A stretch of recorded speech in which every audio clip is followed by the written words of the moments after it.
The message came through at 2:43 a.m. I was half asleep on the couch, the TV still playing reruns of Frasier in the background, the bottle of whiskey 3 fingers down. My phone buzzed once, then fell silent. I wouldn't have checked it if not for the way it lit up the dark room like a lightning bolt. And what I read cracked my entire world open with 5 simple words. Just married my coworker. BTW. No name. No emotion. Just that. And then the follow-up. You're nothing, by the way. No punctuation. No hesitation. No humanity. I stared at the screen, still fuzzy with sleep and alcohol. I thought it was a joke. A bad one. Something someone hacked her phone to say. Or maybe she was drunk in Vegas. Maybe it was a dare. A prank. A wrong number. But then her name flashed above the message again. Rachel. My wife of 8 years. I didn't throw the phone. Didn't yell. Didn't cry. I just typed 2 words and hit send. Cool. Then. And that was it. The moment my marriage died was quieter than I ever imagined. No screaming match. No tears. Just a buzz, a lie, and a digital shrug. But behind my cold response was something molten, rising like magma in my chest. A pressure I hadn't felt before. Not when my dad died. Not when I lost my job 3 years ago. This was different. This was betrayal wrapped in smug punctuation-less cruelty. I stood up, bottle still in hand, walked into the kitchen, and set the glass down with a deliberate calm that felt alien to me. My hands weren't shaking, but something inside me was cracking. Not breaking. Cracking like ice underweight, spreading slowly. I opened the laptop. I didn't know what I was looking for. Maybe proof. Maybe a sign that this was all some elaborate miscommunication. But when I logged into our shared cloud account, something I hadn't checked in months, I found the photos. Dozens. Her in a white cocktail dress, holding hands with a man I didn't recognize. Clean-cut, tall, plastic smile. The kind of guy whose parents paid for his law degree and his teeth. Him in a pale blue suit. Her kissing him on the cheek. Her straddling him in a casino booth. Her flashing the camera a diamond ring that wasn't mine. And the caption under one of the pictures? Finally free red heart #married life begins. I laughed. I actually laughed. Like some villain in a movie who just realized the world was burning and decided to enjoy the flames. Free? She was the one who begged me for this house. Who cried when I said I wasn't ready for a baby. Who guilt-tripped me when I worked late. Who swore we were soulmates every time we argued. And now, in the middle of a random night, without a call, without a goodbye, she was posting hashtags like a teenager who just graduated prom. I clicked through more photos. Found one from earlier that night. Her in a tight red dress, one I'd never seen before. Captioned, last night as a single lady. Let's go fire. I scrolled further. Found older ones. Hidden folders. Screenshots. Text messages between her and Greg, her coworker. Turns out, Greg wasn't just a coworker. He was the guy she'd been flying to conferences with. The man behind her sudden gym obsession. The reason she had started wearing lingerie to bed, only to turn away from me an hour later, saying she was tired. Suddenly, everything made sense. Every fake smile. Every deflection. Every time she said, "You're being paranoid," or, "I would never do that to you." Lies. All of it. She was already gone, wasn't she? Long before that text. Her body might have been here, in this house, but her heart was gone the moment she let that man touch her the way a wife shouldn't let anyone else. And now she wasn't hiding it anymore. Now she was proud. Married. Just like that. Like I was never part of the equation. I closed the laptop. Picked up the whiskey again. Sat back on the couch. And smiled. Not because I was okay, but because I knew what was coming next. She thought she'd won. Thought she'd humiliated me. Thought I'd roll over and cry like some broken man. But I had 8 years of receipts. And Rachel, she just gave me the last piece of evidence I needed to burn her entire fake life to the ground. I didn't sleep that night. Instead, I spent the next few hours combing through everything. Emails, bank statements, receipts, cloud backups she clearly forgot I had access to. There were hotel bookings under her name, weekends she claimed she was at women's wellness retreats, charges at designer stores in cities I hadn't visited, flights to Vegas. And then there was the smoking gun, a receipt for a diamond ring, paid for with our joint account, dated 2 weeks ago. She bought her own engagement ring. With my money. By 6 a.m., I had already printed everything out. 2 full binders worth of her lies, color-coded and indexed. Not because I needed them for court. Not yet. But because I wanted to look at them. I needed to see it, to face what she'd done without the denial, without the delusion that maybe she was just lost, or confused, or going through something. No, this was planned. Surgical. She'd been gutting me from the inside out for months while pretending to love me. I made coffee. Didn't even taste it. Just stared out the kitchen window, watching the sun rise over the backyard she insisted we remodel for future kids. Ironic. We had a swing set and a sandbox we never used. She made me build them after a pregnancy scare that turned out to be a lie, too. Said she wanted to prepare. All part of the act. Around 7:30, the front door opened. I froze. Rachel had a key, but she was in Vegas. Married. Posting selfies. Then I heard footsteps. Light. Hesitant. Mark, came a voice. Not Rachel. It was her sister, Amber. Amber, the one who used to tell me, I don't know how you put up with her. She stepped into the kitchen, confused, holding a manila envelope.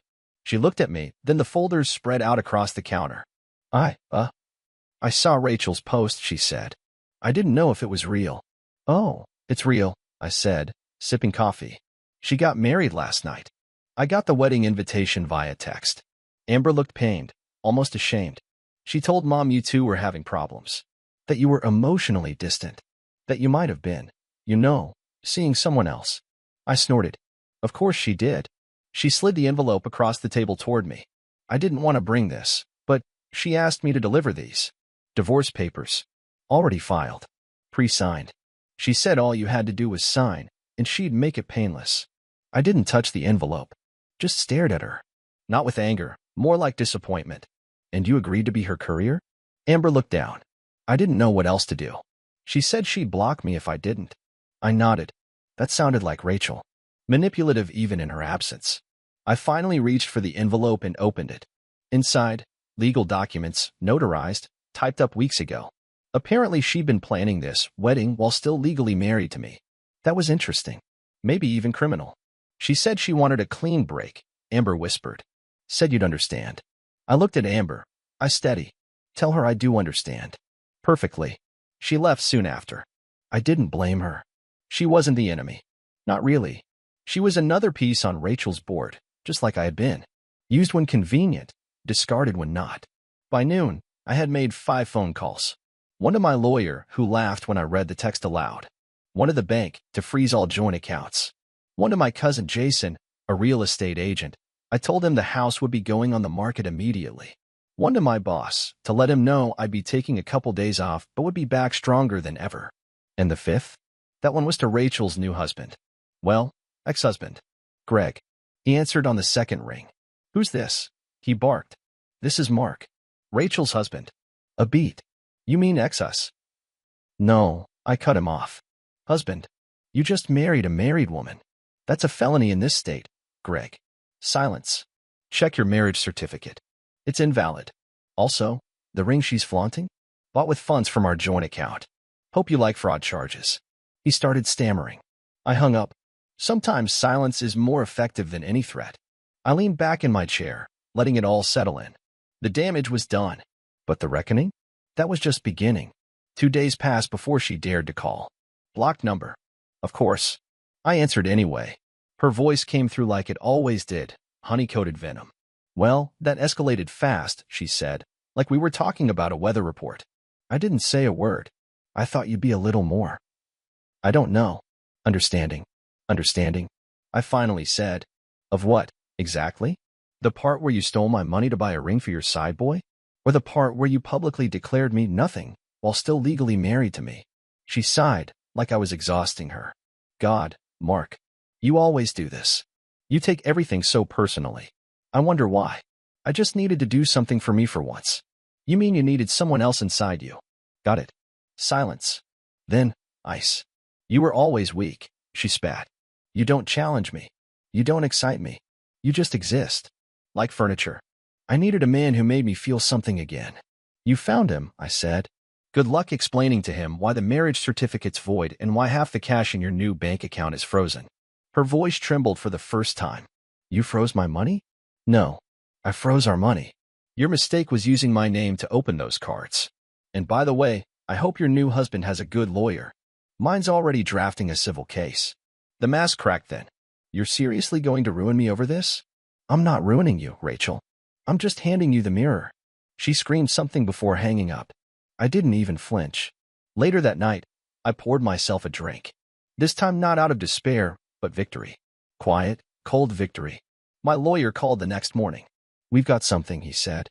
Apparently, Rachel had transferred several high-value assets into a shell LLC the month before: furniture, jewelry, even my father's classic Mustang. She listed it under community liquidation. Unfortunately for her, I still had the original title and my dad's handwritten letter gifting it to me. She forged a bill of sale. Game over. We filed for fraud. And then I dropped the final move, something I'd been sitting on.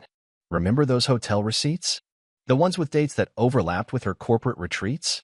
I contacted her employer, sent them a detailed email with photos, bank statements, and calendar conflicts. I didn't even have to accuse her. Just laid the facts out. 3 hours later, she was fired. HR doesn't love when you lie about travel reimbursements while sneaking off with a coworker. I never even had to step into a courtroom. She tried texting again. Messages full of desperate bargains, insults, and half-hearted threats. I made a mistake. I was confused. You'll never find someone like me again.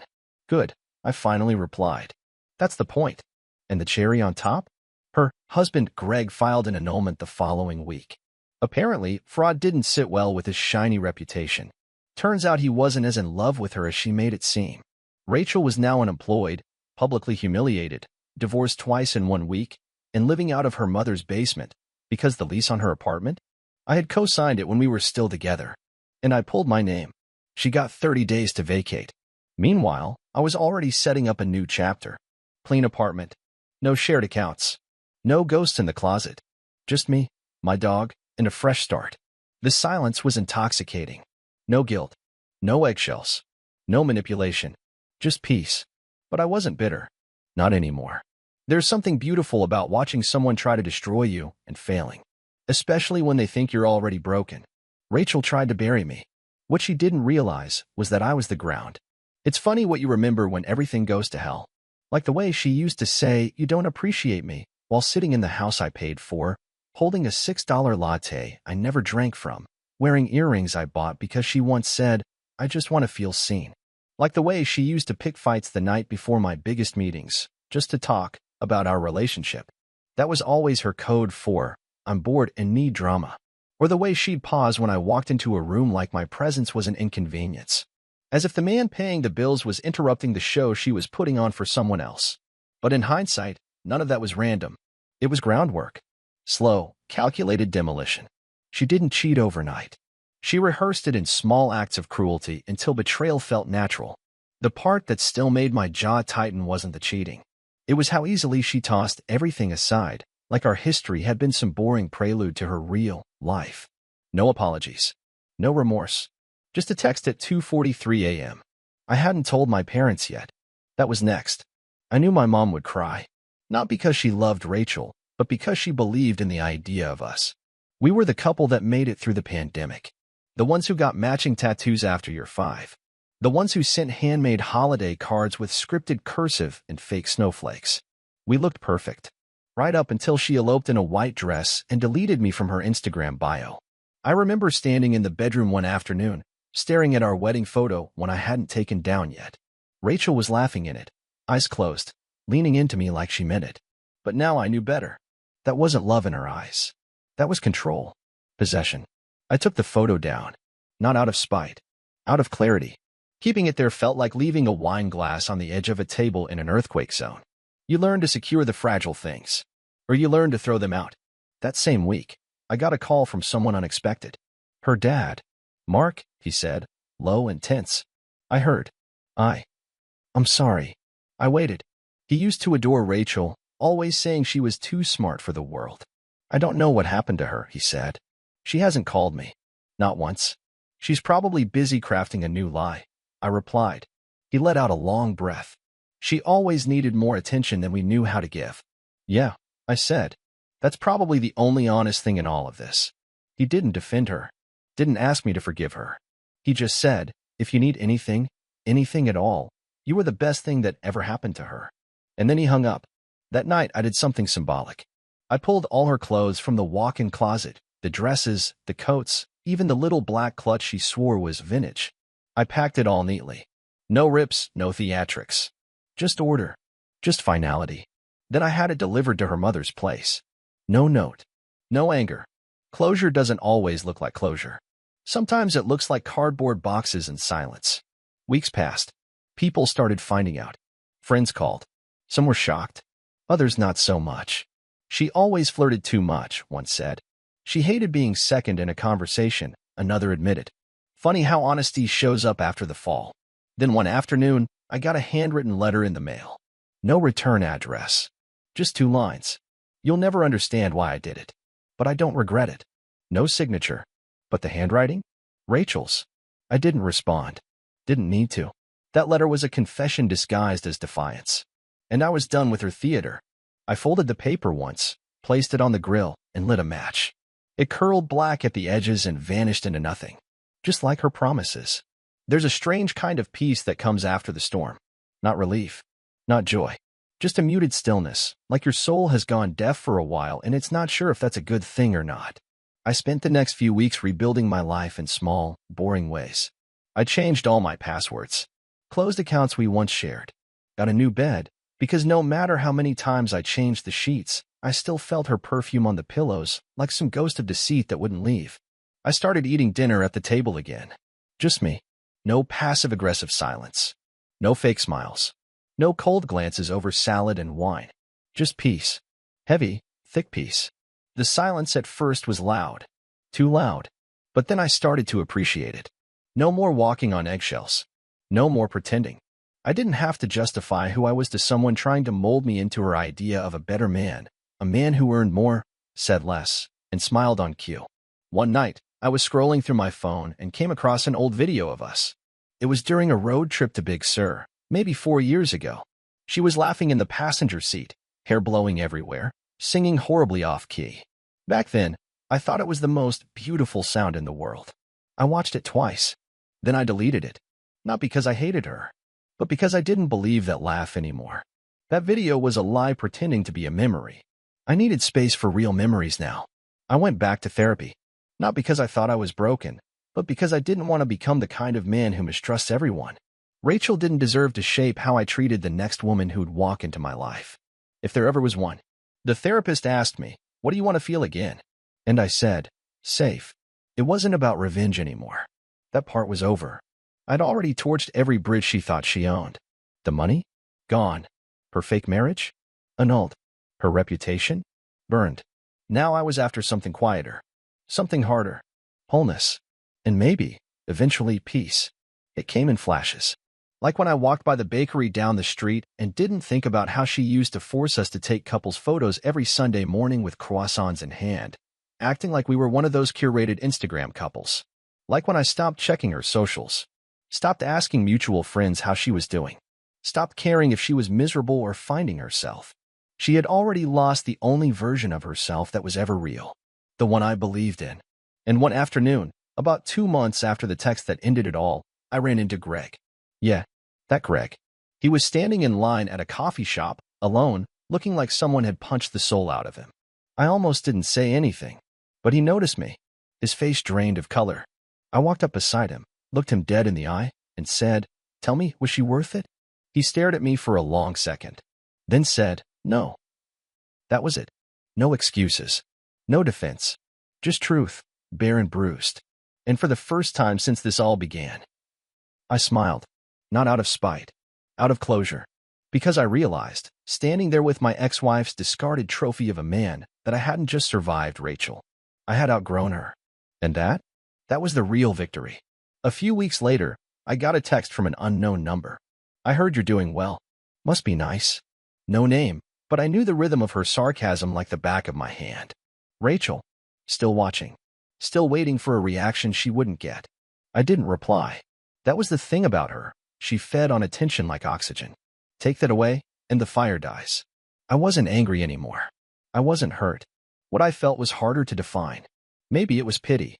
Maybe indifference. But mostly it was just distance. The kind that builds not in miles, but in truth. And the truth was, I didn't recognize the woman I married anymore. Maybe I never really knew her. Maybe she was always the kind of person who would trade loyalty for adrenaline, love for convenience, marriage for a cheap thrill in a Vegas hotel. But that wasn't my burden now.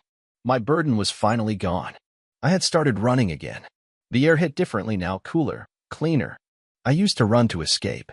Now I ran to feel alive. No more coming home to cold stares and fake hugs. No more arguments over made-up problems. Just sweat, pavement, and breath. One morning, during a run, I passed a couple walking their dog. She laughed at something he said, leaned into him, and kissed his cheek. And for the first time, it didn't stab. It didn't remind me of what I'd lost. Because I didn't lose Rachel. I escaped her. That night, I sat on my balcony, watching the sun drop behind the city. I thought about all the things I never said when I should have. All the times I bit my tongue to keep the peace. All the lies I swallowed just to believe in something that never really existed. And I realized something that hit me harder than any of her betrayals. I had loved her more than she ever loved herself. And that was the real tragedy. Not the infidelity. Not the manipulation. Not the wedding in Vegas. It was that I gave her real love, and she gave me performance. She could mimic loyalty, imitate passion, fake connection. But she could never be those things. Because she didn't know how to receive love without trying to control it. Break it. Bend it to her ego. She needed a man she could destroy so she could feel powerful. She married one in Vegas. And now? Now I was rebuilding. I picked up my old journal again. The one she used to mock. You and your deep thoughts, she'd laugh, sipping wine and scrolling through Instagram. But that journal held pieces of me she never earned. I flipped to a blank page, took a breath, and wrote. I'm not angry anymore. I'm awake. There was no epiphany. No explosion of closure. Just that quiet certainty that I'd never go back, not just to her, but to the man I was when I tolerated her. The man who questioned his worth every time she withdrew affection. The man who believed that loving someone meant enduring their cruelty. The man who accepted crumbs and called it dinner. That man was gone. And in his place? Me. Fully. Finally. Enough. I didn't plan on meeting anyone new. That wasn't the goal. At first, it was just about surviving, breathing without her shadow in the room. But then the world started opening up again, piece by piece, like sunlight leaking through a cracked door. Her name was Claire. We met at a bookstore of all places, one of those quiet local spots with handwritten staff notes under every title and the smell of old paper stitched into the walls. I was standing in front of the psychology shelf, thumbing through a book I had no intention of buying, when she spoke. That one's overrated, she said, pointing to the hardcover in my hands. Everyone quotes it, but no one lives it. I looked up. No pretense. No performance. Just a woman with curious eyes and a disarming smile. She wasn't loud. She wasn't trying to be noticed. She just was. Present. Real. And I hadn't realized how starved I was for that until that exact moment. We talked. About books. About cities we wanted to visit. About music. She told me she played piano. I told her I used to write poetry but kept it hidden because I didn't want to be laughed at. She didn't laugh. She asked to read one. I didn't give her one that day. But I remembered which one I would if she ever asked again. I didn't tell her about Rachel. Not right away. Claire deserved my attention, not my damage. But I wasn't hiding either. When I did tell her, weeks later, she didn't flinch. She just said, it says more about her than it does about you. And just like that, I felt something loosen in my chest. She never asked to fix me. She just listened. That was new. That was rare. I didn't fall in love immediately. I didn't even want to use the word. But there was something about the way she carried herself that made me believe, for the first time in a long time, that maybe good people still exist. That maybe love isn't supposed to feel like a test. One night, we were walking home after dinner, and she reached for my hand. No fanfare. No setup. Just fingers curling into mine like it was the most natural thing in the world. And I didn't pull away. Because in that small, quiet gesture, I felt something I never once felt with Rachel. Safety. No agenda. No performance. Just connection. I still had scars. That wouldn't change overnight. There were moments I still flinched when someone raised their voice, even if it was just a joke. Times I caught myself explaining too much, apologizing too fast, second-guessing myself in situations I used to handle with ease. Rachel left her fingerprints on my mind, not just my heart. But Claire didn't rush me. She made room. And with every day that passed, I gave her more of me, not the shattered pieces, but the gold I'd forgotten I had buried underneath. And the more I gave, the more I saw myself coming back. Not the man who was betrayed, Not the man who was broken, but the man who survived it all and still had something left to offer. And that's the most powerful thing I've ever become. It happened on a quiet morning, months after the fire had gone out and the smoke had cleared. I was sitting on the edge of a cliff trail just outside the city, drinking coffee from a thermos, legs dangling over the rocks. The sun was crawling up from the horizon like it had nowhere to be. No rush, just rising, as it always does. And I realized something. I wasn't thinking about Rachel, not her voice, not her betrayal, not the wedding in Vegas or the text message that ripped my world open. Nothing. It wasn't even that I'd forgiven her. I hadn't. It just didn't matter anymore. She was a lesson, a scar, not a wound. Something that once hurt like hell but had long stopped bleeding. I'd made it through the storm and found myself standing on solid ground, not because I was stronger than her lies, but because I finally learned that survival doesn't mean staying. It means leaving when your soul is being slowly erased. And it means rebuilding, piece by careful piece, without waiting for an apology that will never come. Some days still catch me off guard. A song, a smell, a memory I didn't choose to remember. But I let them pass now, like distant cars on a road I'm no longer traveling. I have new photos on the wall. Ones where the smiles are real. Ones not curated for approval or designed for others to envy. Just moments. Honest ones. Claire's there sometimes. But not always. Because this isn't her story. This is mine. The story of how I was betrayed and didn't break. How I was discarded and didn't disappear. How I was called nothing and proved that nothing is where every masterpiece begins. So if you're reading this, whoever you are may be in the middle of your own mess, wondering if it ever gets better. It does. Not all at once. Not with fireworks. But with quiet, stubborn hope. With getting up. With choosing yourself. With knowing that the end of their story is the beginning of yours. And sometimes the most powerful thing you'll ever say to someone who tried to erase you is exactly what I said that night. Cool. Then. And then you walk away. And never look back.